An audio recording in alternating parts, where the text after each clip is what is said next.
கொடுத்த தந்தை இங்கே, உரு கொடுத்த அன்னை அங்கே.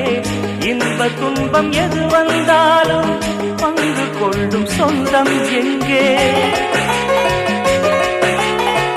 தாலாட்ட அன்னை உண்டு, சீராட்ட தந்தை உண்டு. இன்ப துன்பம் எது வந்தாலும் பங்கு கொள்ள நண்பன் உண்டு.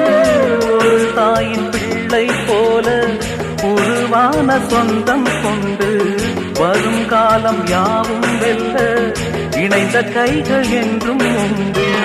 அந்தி நேர தென்றல் காற்று அள்ளி தந்த தாலாட்டு, அந்தி நேர தென்றல் காற்று அள்ளி தந்த தாலாட்டு.